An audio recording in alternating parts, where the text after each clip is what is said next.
কথা দিচ্ছি সবচেয়ে সেরা স্বাদের দই পরোটা আজকে তোমাদেরকে বানিয়ে দেখাবো।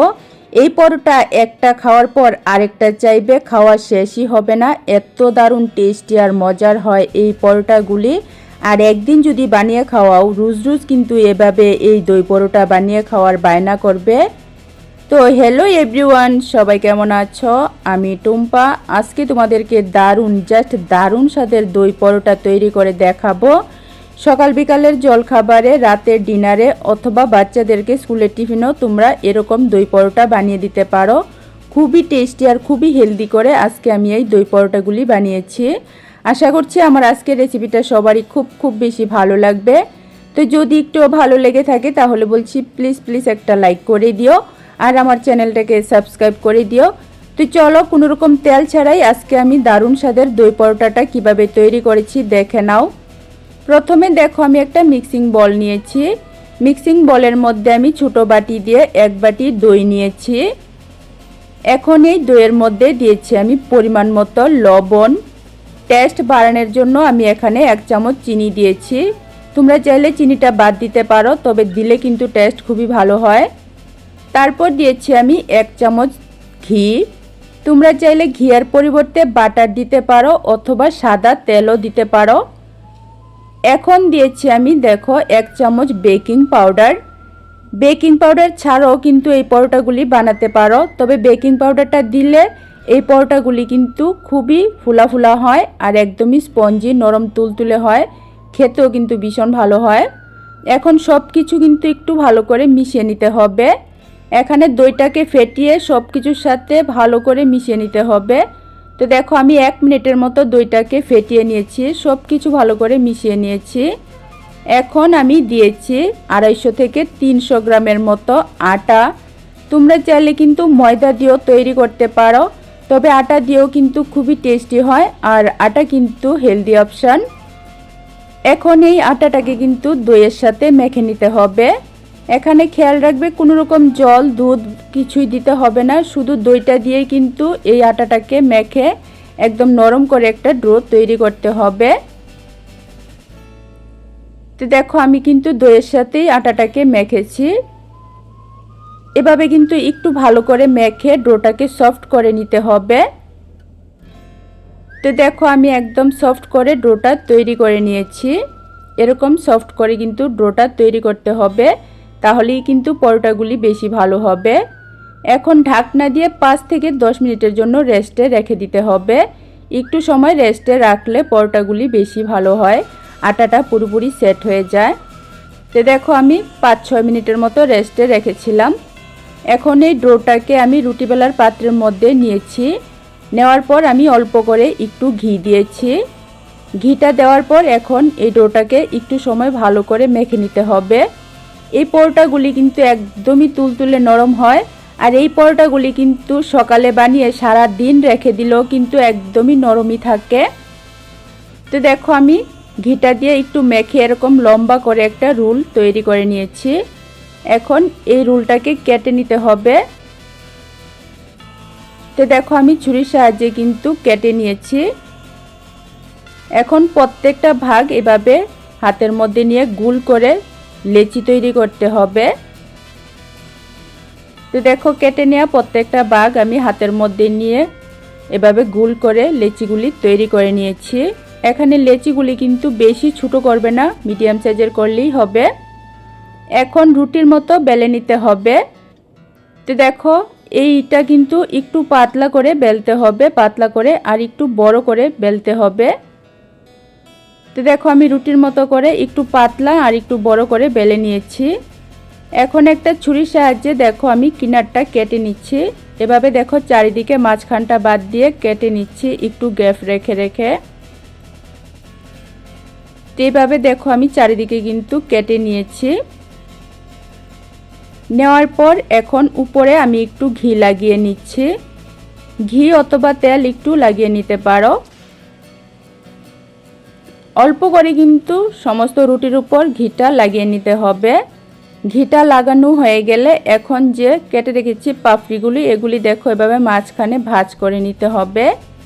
একটু ভালো করে দেখলে কিন্তু যে কেউ এই সুস্বাদু টেস্টি মজার হেলদি পরোটাটা বানিয়ে নিতে পারবে একদমই কম সময়ের মধ্যে সহজভাবে।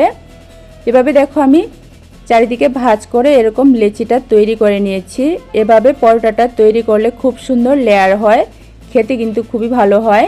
উপরটা একদম ক্রিপসি হয় আর ভিতরে কিন্তু একদম নরম হয় আর লেয়ারগুলি কিন্তু খুবই সুন্দর হয়। তো দেখো লেচিটা আমি একটু হাত দিয়ে চেপে নেওয়ার পর এখন দেখো আমি বেলে নিচ্ছি। এখন কিন্তু বেশি পাতলা করে বেলা যাবে না, একটু ভারী একটু মোটা করে বেলতে হবে। তো দেখো এভাবে কিন্তু আমি বেলে নিয়েছি। বেশি কিন্তু পাতলা করা যাবে না, একটু মোটা রাখতে হবে। রুটির থেকে একটু মোটা রেখে তারপর কিন্তু বেলতে হবে। তো দেখো একটা পরোটা কিন্তু আমার বেলা হয়ে গেছে।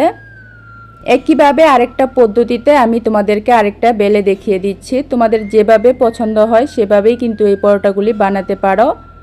তো সেমভাবে কিন্তু আরেকটা পাতলা বড় করে রুটি বেলে নিয়েছি। নেওয়ার পর উপরে আমি ঘি দিয়েছি।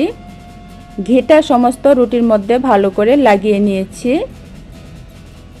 এখন দেখো ছুরির সাহায্যে লম্বা করে কিন্তু রুটিটা আমি কেটে নিচ্ছি। একটু ভালো করে মনোযোগ দিয়ে দেখো, যেই পদ্ধতিটা তোমাদের বেশি সহজ মনে হয় সেই পদ্ধতিতেই কিন্তু তোমরা এই পরোটাগুলি বানাতে পারো। খুব সুন্দর কিন্তু লেয়ার হবে। তো দেখো সমস্ত রুটি আমি এরকম লম্বা করে কেটে নেওয়ার পর এখন প্রত্যেকটা লেয়ার কিন্তু আমি একটার উপর একটা এভাবে সাজিয়ে নিচ্ছি। এভাবে একটার উপর একটা কিন্তু সবগুলি সাজিয়ে নিতে হবে। তো দেখো আমি সুন্দর করে একটার উপর একটা লেয়ার রেখে এভাবে সাজিয়ে নিয়েছি। এখন হালকা হাতে চেপে আর হালকা একটু একটু করে টেনে এটাকে আর একটু বড় করে নিতে হবে। একদমই হালকা হাতে কিন্তু চেপে আর একটু টেনে টেনে কিন্তু আর একটু বড় করে নিলে ভীষণ ভালো হবে। তো দেখো এরকম একটু ভালো করে বড় করে নিয়েছি। নেওয়ার পর এখন দেখো আমি এভাবে রোল করে নিচ্ছি। এভাবে দেখো রোল করে নিয়ে আরেকটা লেচি কিন্তু আমি তৈরি করে নিয়েছি। এই পদ্ধতিতে পরোটাগুলি বানালেও কিন্তু লেয়ারগুলি খুব সুন্দর হয়। একইভাবে কিন্তু এই লেচিটাকেও হালকা হাতে একটু চেপে চেপে বড় করে নেওয়ার পর এখন বেলে নিতে হবে। সেমভাবে এটাও কিন্তু একটু ভারী মোটা করে বেলতে হবে।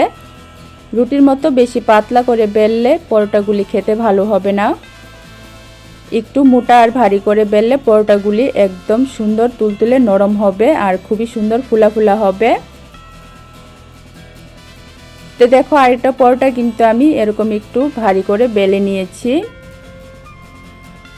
তোমাদের যে পদ্ধতিটা পছন্দ সেভাবেই কিন্তু তোমরা বেলে এই পরোটাগুলি বানাতে পারো। আমি দুইটা পদ্ধতি ভালো করে দেখিয়ে দিয়েছি।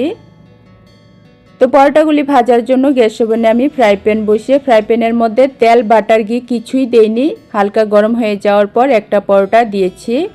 দেওয়ার পর গ্যাসের আঁচটা মিডিয়াম থেকে একটু কমিয়ে 1 থেকে 1.5 মিনিটের মতো রেখেছিলাম। এখন এই পরোটাটাকে উল্টে দিতে হবে। তো দেখো উল্টে দেওয়ার পর আবারও আমি 1-1.5 মিনিট রেখেছি। এই পরোটাগুলি ভাজার সময় কিন্তু অবশ্যই গ্যাসের আঁচটা মিডিয়াম থেকে একটু কমিয়ে তারপর কিন্তু ভাজতে হবে। তাহলেই কিন্তু এই পরোটাগুলি খুবই ফুলা ফুলা হবে আর একদমই তুলতুলে নরম হবে। তো দেখো এভাবে উল্টে পাল্টে একটু ছেঁকে নেওয়ার পর আমি উপরে একটু ঘি লাগিয়ে নিয়েছি। তোমরা চাইলে বাটার অথবা তেলও লাগিয়ে নিতে পারো, অথবা যারা তেল বাটার ঘি কিছুই খেতে পছন্দ করো না তারা কিন্তু খালি রুটির মতো ছেঁকেও খেতে পারো, খুবই ভালো হয়। সব পদ্ধতিতেই কিন্তু আমি এই পরোটাগুলি বানাই। ভীষণ পছন্দ করে কিন্তু আমার পরিবারের সবাই এই পরোটাগুলি খেতে। তো দেখো দু সাইডেই আমি একটু একটু করে ঘি লাগিয়ে নেওয়ার পর এভাবে কিন্তু একটু উল্টে পাল্টে ছেঁকে নিতে হবে। তো দেখো উল্টে পাল্টে একটু সময় আমি দুপিটি ভালো করে ছেঁকে নিয়েছি। তো একটা পরোটা দেখো হয়ে গেছে, কত সুন্দর হয়েছে। একইভাবে দেখো আমি আরেকটা পরোটা দিয়েছি। এখন কিন্তু কোনো রকম ঘি বাটার তেল ছাড়াই এই পরোটাটা ভেজে নিতে হবে। প্রথমটা ভাজার পর যে পরিমাণ প্যানের মধ্যে ঘি ছিল সেটা দিয়েই কিন্তু এই পরোটাটা আমি তৈরি করে নিয়েছি। তো এ পর্যায়ে তোমাদের কাছে একটাই রিকোয়েস্ট রইল, আমার আজকের এই দই পরোটার রেসিপি তোমাদের কেমন লেগেছে অবশ্যই কমেন্ট করে জানিও। ভালো লাগলে লাইক কমেন্ট শেয়ার করো, চ্যানেলটাকে সাবস্ক্রাইব করে দিও। আর তোমরা রেসিপিটা কে কোথায় থেকে দেখছো অবশ্যই জানিও, তাহলে আমার ভীষণ ভালো লাগবে। আমি তোমাদেরকে মন থেকে ধন্যবাদ আর ভালোবাসা জানাতে পারবো। তো একই পদ্ধতিতে কিন্তু এই পরোটাটাও আমি উল্টে পাল্টে এরকম একটু ভালো করে ছেঁকে নিয়েছি। সেমভাবে কিন্তু প্রত্যেকটা পরোটা ভেজে নিতে হবে। এখানে খেয়াল রাখবে পরোটাগুলি ভাজার সময় কিন্তু গ্যাসের আঁচটা মিডিয়াম থেকে কমিয়ে তারপর কিন্তু ভাজতে হবে, তাহলে কিন্তু একদম খুব সুন্দর ভাজা হয়ে যাবে আর একদম ফুলা ফুলা হবে, খেতেও ভালো হবে। তো একইভাবে দেখো সবগুলি পরোটা কিন্তু আমি ভেজে নিয়েছি। দই দিয়ে যে এত সুন্দর পরোটা হয় একবার বানিয়ে না খেলে কিন্তু বিশ্বাসই করতে পারবে না। তার জন্য বারবার রিকোয়েস্ট রইল একবার আমার মতো করে এই দই পরোটাটা বানিয়ে খেয়ে দেখো। একটা পরোটা আমি তোমাদেরকে ভেঙে দেখিয়ে দিচ্ছি, দেখো কত সুন্দর হয়েছে লেয়ারগুলি। আর পরোটাটা কিন্তু একদমই স্পঞ্জের মতো তুলতুলে নরম। তো রেসিপি কেমন লেগেছে অবশ্যই কমেন্ট করে জানিও। ভালো লাগলে লাইক কমেন্ট শেয়ার করো, চ্যানেলটাকে সাবস্ক্রাইব করে দিও। আজকের জন্য টাটা।